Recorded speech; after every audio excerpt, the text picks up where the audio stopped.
Captain Olivia Grant stared at the transmission screen, her jaw clenched as the Zortellian ambassador continued his speech. The alien's tentacled face moved in a way that humans had come to recognize as their version of amusement. Your species' attempts at multidimensional engineering are quaint, the ambassador said. Perhaps in another 1,000 years, you might understand the basics that even our children know. Behind Olivia, her crew of the experimental vessel Hyperion kept their professional composure, though she could feel their growing frustration.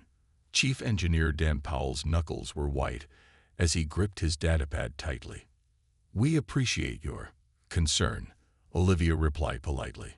"But the United Earth Coalition stands by our research." After ending the transmission, Olivia turned to her crew. "They've been laughing at us for decades. Every species in the Galactic Council treats us like we're children playing with toys." "They won't be laughing much longer," Dan said quietly, sliding his datapad across the command console. "Project Ascension is ready." The small crew exchanged meaningful glances. For 5 years, they had worked in secret, far beyond the knowledge of even the most advanced alien monitoring systems. What the Galactic Council didn't know, what they couldn't possibly suspect, was that humanity had made a leap that none of them had thought possible. "Are we certain the core is stable?" asked First Officer Paul Jackson, his voice low even though no alien could hear them now. Dan nodded. "The simulations are conclusive. We've achieved what they said was impossible." Olivia walked to the viewport of the Hyperion, gazing out at the stars. From the outside, their ship looked ordinary, perhaps even primitive by Galactic Council standards. The Zortellians, with their sixth-dimensional drives, could travel in ways that seemed like magic to most humans. The Ket'Ari, with their crystalline technology, manipulated gravity as easily as humans turned on lights. But none of them, not one species in the known galaxy, had managed to breach the seventh dimension. "They think we're still struggling with fifth-dimensional math," Communications Officer Ryan Brooks said, shaking his head. "Their arrogance has made them blind." Olivia turned back to her crew, her expression serious. "In 2 days, we begin the final phase. Once we activate the Ascension Core, there's no going back. The balance of power in the galaxy will shift permanently." "And if something goes wrong?" asked Security Chief Maria Donovan, always the cautious one. Dan's expression was grim. "Then we might tear a hole in reality itself." The weight of their mission hung heavy in the air. For centuries, humanity had been the newcomers, the primitives, barely tolerated by species that had reached the stars millennia before Earth had even developed writing. The mockery, the condescension, the thinly veiled threats, all of it was about to end. "I sent the final authorization codes to Earth Command," Olivia said. "Admiral Miller has given us the green light." She moved to the center of the bridge, standing tall as she addressed her crew. "What we're about to do will change everything. Not just for us, but for every human who has ever looked up at the stars and felt small. The Galactic Council has had their laugh," she continued. "Now it's our turn to show them what humanity is truly capable of." As if on cue, the ship's systems pulsed with energy. Deep within the Hyperion, the experimental core hummed to life, ready to reach into dimensions that most species couldn't even perceive, let alone manipulate. "Prepare for dimensional shift testing," Olivia ordered. "Let's show the galaxy what happens when you underestimate humanity." In the secure laboratory beneath Lake Michigan, Dr. Lisa Brandt adjusted her glasses and explained the result of 30 years of human research to the military officials gathered around her display table. Traditional space travel works in 4 dimensions, the 3 physical dimensions plus time, she explained in simple terms. Advanced species like the Zortellians have mastered 6-dimensional travel, allowing them to move through different possible realities. General Kevin Wright frowned, his weathered face showing concern. "And that's why they've stayed ahead of us for so long." "Yes," Lisa nodded, "but we've found something they haven't, a 7th dimension that connects consciousness to reality itself." The room fell silent as she displayed the plans for the Hyperion and its revolutionary core. The hologram showed complex patterns that seemed to shift and change even as the officials tried to focus on them. We've created technology that doesn't just travel through the seventh dimension, it can change it, Lisa continued. Her eyes lit up with the excitement of discovery that had kept her working through countless failed experiments. "And the Galactic Council has no idea?" asked Admiral Susan Miller, her voice barely above a whisper. "They think we're still trying to understand fifth-dimensional concepts," Lisa replied with a small smile. "They've made a big mistake by underestimating what humans can do." In another part of the facility, engineers were putting final touches on components that would soon be transported to the orbital shipyard where Hyperion waited. The materials themselves looked ordinary: metals, composites, and crystalline structures. But how they were arranged defied conventional physics. The most important part was discovering that consciousness itself helped shape higher dimensions, Lisa explained as she led the officials to a testing chamber. Every other species tried to approach the problem with pure mathematics. We included the observer effect in our equations. Inside the chamber, a small prototype of the Ascension core hummed quietly. As they watched, a technician focused his attention on it, and the air around the device seemed to bend and ripple. "What are we seeing?" General Wright asked, instinctively taking a step back. "Reality responding to directed consciousness, amplified by the core," Lisa said proudly. "This is just a fraction of what the full-sized version on Hyperion can do." Admiral Miller's face showed both awe and concern. "You understand what this means for Earth's position in the galaxy, don't you? Once we reveal this technology, everything changes," Lisa finished for her. "The balance of power, the technological exchange programs, our status in the Galactic Council." The Admiral nodded slowly. "The question is, are we ready for that responsibility? The more advanced species might not react well to being suddenly equaled." Dr. Brandt's expression became serious. "They've had thousands of years with their advanced technology. Have they used it responsibly? The Ked-Eri experiments on lesser species. The Zortellians hoard knowledge. The Taurans have blocked our admission to the Inner Council 3 times." She touched the control panel, and the prototype core powered down. "I believe humanity will do better. We had to fight for every discovery, every advancement. We know the value of what we've learned." Back in the main conference room, Admiral Miller addressed the gathered officials. "In 48 hours, Hyperion will activate its core for the first full test. If successful, we'll immediately inform the Galactic Council of our breakthrough." A junior officer raised his hand. "What if they try to stop us from using it? They have overwhelming military superiority." The Admiral's smile was confident. "Only in the first 6 dimensions. Once the Ascension core is active, their weapons won't work the same way. Their ships won't move the same way. The playing field doesn't just become level. It changes entirely." As the meeting ended, Dr. Brandt looked once more at the hologram of Hyperion. Soon, the ship would change humanity's place in the galaxy forever.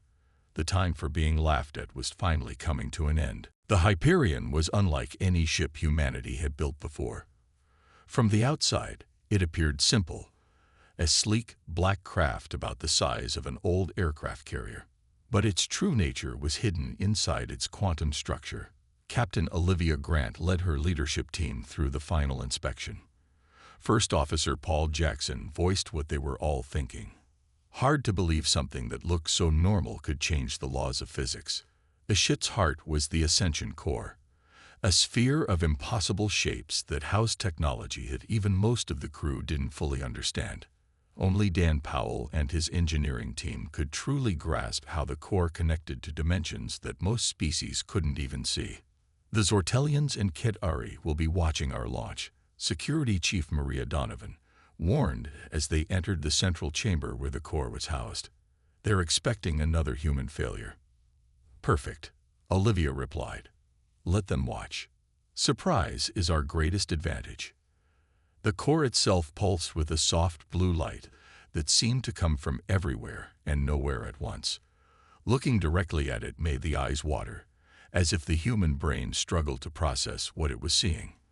"All diagnostic tests are complete," Dan reported, his fingers moving across a control panel. "The core is stable and ready for full activation on your command." Olivia placed her hand on the cool metal railing that surrounded the core chamber.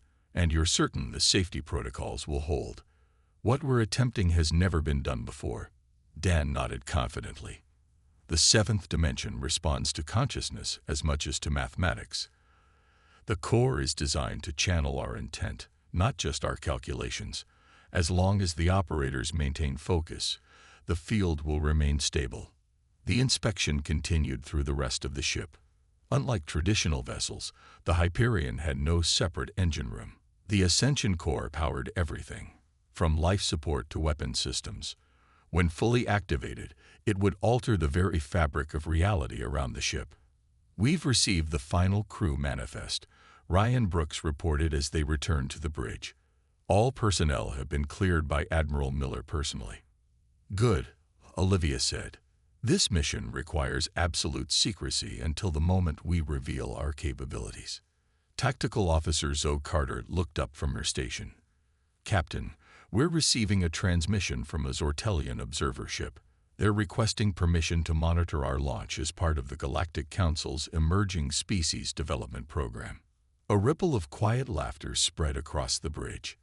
The program was widely recognized as the Council's way of keeping tabs on species they considered primitive. "By all means," Olivia replied with a small smile. "Grant them front row seats." As final preparations continued, Olivia took a moment to stand at the viewport. Earth hung below them, blue and beautiful.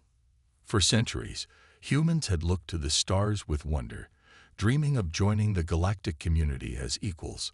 When first contact finally came, the reality had been far different from those dreams. Human ships were regularly stopped and searched. Human scientists were denied access to advanced research. Human colonies were restricted to a handful of systems, while species like the Ket-Ari claimed dozens of worlds. "We're ready, Captain," Dan reported, breaking her from her thoughts. "All systems are green. Crew is at launch stations." Olivia turned from the viewport and took her place in the command chair. "Begin launch sequence. Standard protocols only. Until we're clear of Earth orbit, we're just another human ship running conventional drives." The Hyperion hummed to life, its outer appearance giving no hint of the revolutionary technology at its core. As the ship moved away from the orbital dock, the Zortelian observer vessel maintained a respectful distance, its sensors no doubt recording every detail of what they believed was yet another primitive human attempt at interstellar travel. Little did they know that the age of human subservience was about to end. The distress call came 3 days after the Hyperion's public launch ceremony. A human research outpost on Europa was under attack by Ket-Ari raiders, crystalline beings who had long viewed humans as lesser life forms suitable only for experimentation. "This is a direct violation of the Galactic Council's peace treaties," Communications Officer Ryan Brooks reported, his face grim as he listened to the desperate messages. "And yet the Council ships in the sector are doing nothing," Tactical Officer Zoe Carter added bitterly, showing sensor readings of nearby alien vessels that were simply watching the attack. Captain Olivia Grant made her decision instantly. "Plot a course to Europa. Use only our conventional drives until we arrive." The journey to Jupiter's moon would take other human ships weeks. The Hyperion arrived in 19 hours, deliberately using only publicly known human technology to hide their true abilities. When they arrived, 3 Ket-Ari warships were systematically destroying the outpost's defenses. The research station's shields were failing, and distress signals filled the communication channels. "Hail the Ket-Ari vessels," Olivia ordered, standing tall on the bridge. The main screen flickered to life, showing a Ket-Ari commander. The crystalline being's faceted head turned slightly, its voice translating through the ship's computers with a cold, mechanical tone. "Remove your vessel from this area, humans. This matter does not concern your primitive species. These researchers violated our territorial claims. Europa is recognized as a human research zone under Galactic Council law." Olivia replied calmly. Your attack is illegal. The Ket-Eri commander's crystal body flashed with pulses of light, their equivalent of laughter. Council law protects civilized species. Your kind barely qualifies as intelligent. We have monitored your vessel since launch. We know it poses no threat to us. Behind the commander, other Ket-Eri could be seen operating controls on their bridge. Their ships continued firing on the human outpost, ignoring the Hyperion completely. Captain, First Officer Paul Jackson said quietly, the outpost has 27 people inside. Their life support is critical. They have less than 30 minutes before complete failure. Olivia nodded, her decision made. This ends now. She turned back to the screen. Ket-Eri Commander, cease your attack immediately and withdraw from Europa's orbit. The crystalline being's lights pulsed more intensely. Or what, human? Will you fire your primitive weapons at our phase-shifted hulls? Even your most advanced missiles pass harmlessly through our defenses. This is your final warning, Olivia said simply. The Ket-Eri commander cut the transmission without another word. On the tactical display, their ships continued their attack pattern, methodically destroying the outpost's remaining defenses. All hands to battle stations, Olivia ordered. Prepare to activate the Ascension Core.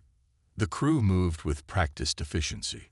On the engineering deck, Dan Powell and his team began the activation sequence they had rehearsed countless times in simulation. Core activation in 3 minutes, Dan reported over the comm system. All protection fields are stable. Outside, one of the Ket-Eri vessels broke off from the attack on the outpost and moved toward the Hyperion. A warning shot crossed their bow, a beam of energy that shifted between dimensions, a technology that had always made Ket-Eri ships virtually untouchable in battle. They're scanning us more intensely now, Security Chief Maria Donovan reported. They've detected our power buildup, but can't identify its source. Let them wonder, Olivia replied. Core status. 90 seconds to full activation, Dan answered.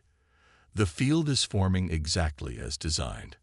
On the main screen, the Ket-Eri vessel grew larger as it approached.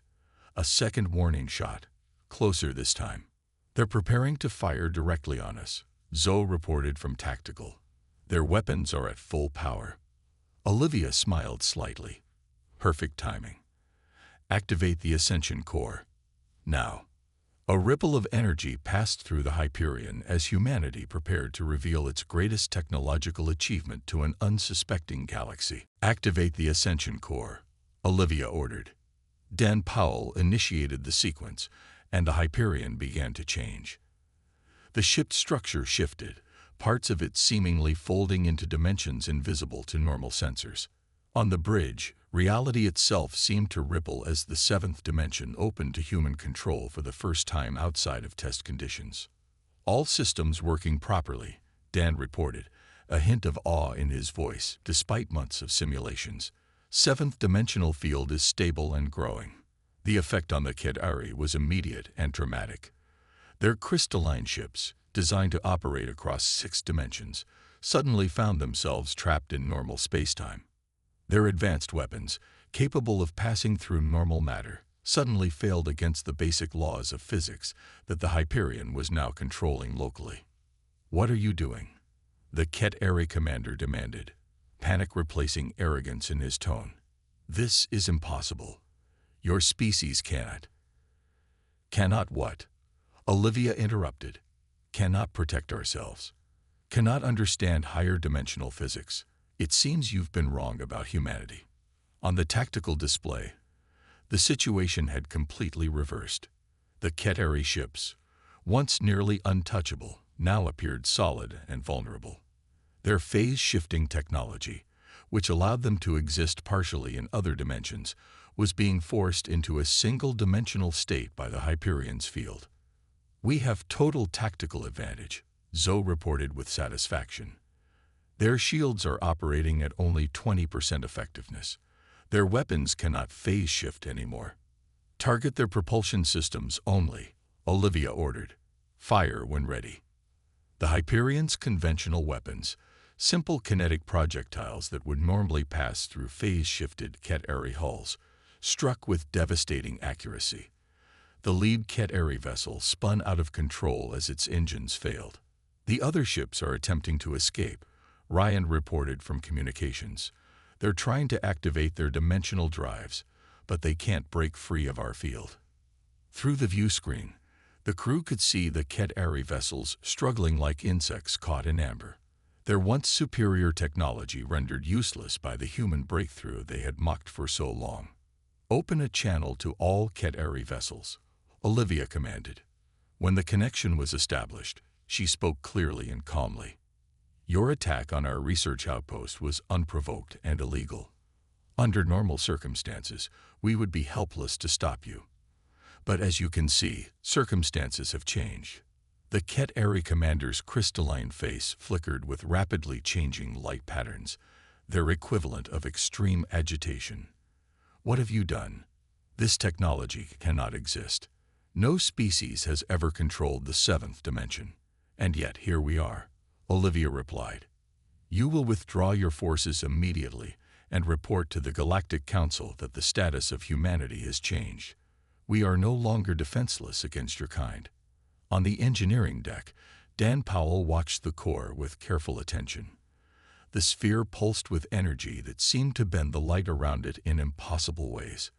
What the Ket-Eri couldn't understand was that humans had succeeded where other species had failed precisely because they had been underestimated and ignored. "Core stability at 98%, he reported to the bridge. "We can maintain this field indefinitely." Back on the bridge, Olivia received confirmation that the Ket-Eri were standing down, their weapons powered down, and their ships backed away from both the Hyperion and the Europa research outpost. "Send a message to Earth Command," Olivia instructed Ryan. "The Ascension Core has been successfully deployed in a combat situation. The Ket-Eri threat has been neutralized without casualties on either side." As the message was sent, the bridge crew exchanged looks of quiet triumph. For the first time since humanity had joined the galactic community, an alien aggressor had been forced to retreat. "And send one more message," Olivia added. "Tell Admiral Miller it's time for Phase 2. The Galactic Council needs to be informed of humanity's new status." The age of human subjugation was over. The laughter had stopped. News spread rapidly through the Galactic Council. Within days, representatives from 27 spacefaring civilizations demanded explanations and demonstrations. The Zortelian ambassador, who had so recently mocked human efforts, now led the delegation that arrived at Earth's orbital station. "This technology violates natural law," he insisted, tentacles moving anxiously. "No species should be able to control the seventh dimension. It's meant to be theory only." Admiral Susan Miller represented Earth at the emergency conference. The large meeting room was designed to accommodate beings of all shapes and sizes. Some floated in special atmosphere tanks, others towered over the human representatives, but all shared the same expression of concern. "Yet here we are," Susan replied calmly. "Humanity has achieved what you deemed impossible, not through biological advantages or million-year head starts, but through persistence and creativity." The evidence was undeniable. Recordings from the Europa incident showed the Hyperion neutralizing 3 Ket-Eri warships without firing a single shot until necessary. The Ket-Eri representatives sat silently at the far end of the chamber, their crystalline bodies dim with what many recognized as shame. "You don't understand the danger," warned the Tauran representative, a large being with 4 arms and skin that shifted colors with emotion. Seventh-dimensional manipulation could unravel reality itself. "We understand perfectly," Susan replied, "which is why we're proposing a new Galactic Council charter, one where Earth has equal standing, and where technology sharing benefits all species, not just the self-proclaimed advanced ones." The room erupted in objections. Species that had enjoyed technological superiority for millennia were not eager to share power with the newcomers. "This is extortion," the Zortelian ambassador said. "You threaten us with this dangerous technology unless we give you equal status." Susan shook her head. "Not at all. We're going to use this technology regardless. The question is whether we do so as partners or competitors. On the main display, footage of the Hyperion neutralizing the Ket'Ari warships played on a loop. Every ambassador in the room knew what it meant. Humanity had changed the balance of power in a single stroke. The seventh dimension was considered theoretical for a reason, insisted a representative of the ancient Myroxian collective.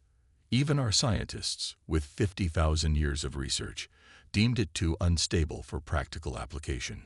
Perhaps, Susan agreed, your scientists were limited by what they thought they already knew. Humans had the advantage of ignorance. We didn't know it was supposed to be impossible. In a private chamber adjacent to the main conference room, Dr. Lisa Brandt showed technical specifications to a select group of scientific representatives. Not the full details of the Ascension Core, but enough to prove that humanity's breakthrough was real and reproducible. The key insight, she explained, was including consciousness as a variable in our dimensional equations. Every other approach treated dimensions as purely physical constructs.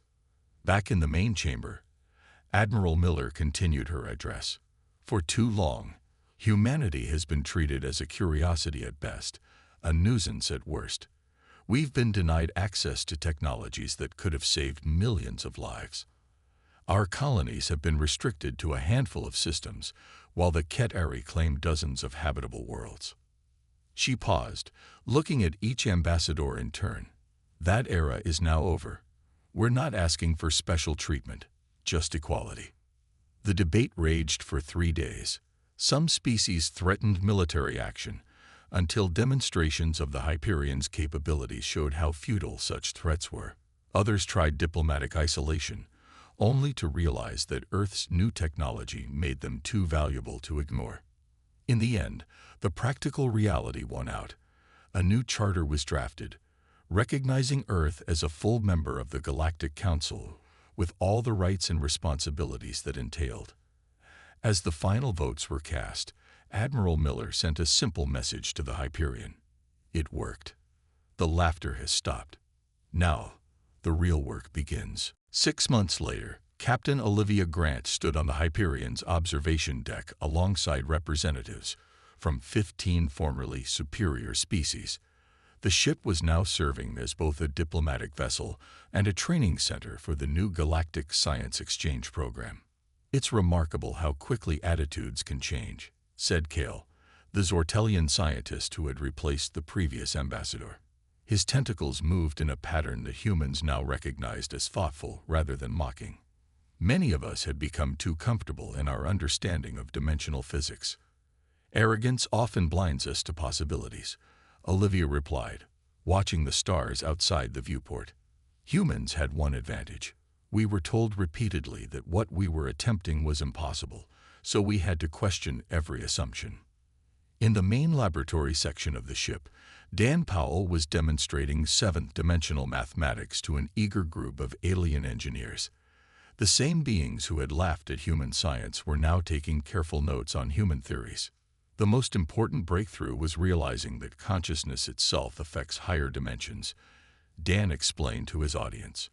That's why purely mechanical approaches always failed. The Hyperion had been refitted for its new role. What was once a potential weapon had become a tool for understanding. Research teams from 20 species now worked side by side with human scientists, exploring the possibilities of seventh-dimensional technology. We've approved the plans for the first joint species research station, Admiral Miller informed Olivia via secure communication. Construction begins next month in neutral space. Every council member is contributing resources. Not everyone had accepted the new reality with grace. Several species, particularly the more militaristic Ket'Ari, had initially threatened to withdraw from the council rather than accept humans as equals. But the practical benefits of cooperation had eventually won out over pride. Captain Grant called a young human ensign, approaching with a data tablet. The Tauran delegation has arrived for their scheduled tour. Olivia nodded. Please escort them to conference room 3. I'll join them shortly.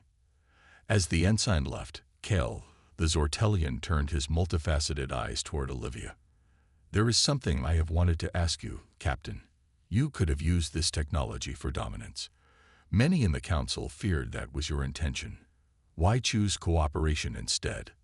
Olivia considered the question carefully. Because we know what it's like to be on the receiving end of technological superiority. We didn't want revenge. We wanted respect.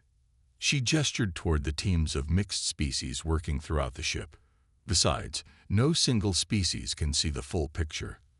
The Myroxians understand temporal mechanics better than anyone. Your people have mastered gravitational manipulation. Together, we can achieve far more than any of us could alone. Later that day, in the ship's command center, Olivia reviewed the progress reports from the various research teams. Breakthroughs were happening at an unprecedented rate as different species contributed their unique perspectives to the study of dimensional physics. "There's a human saying," Olivia told her first officer as they completed their review. "He who laughs last, laughs best." But we've learned something important through all this. The best outcome isn't when someone gets the final laugh. She looked around at the busy command center, where humans worked alongside beings of all shapes and sizes, former enemies now colleagues. It's when we stop laughing at each other and start working together. The Hyperion engaged its ascension core, and in a graceful maneuver that still inspired awe among even the most experienced space travelers, slipped sideways through 7 dimensions, carrying the future of galactic cooperation into a new era of understanding. As the ship traveled between the stars, the old barriers between advanced and primitive species continued to fade. In their place grew something far more valuable: a community of equals, each contributing their unique strengths to a shared future among the stars.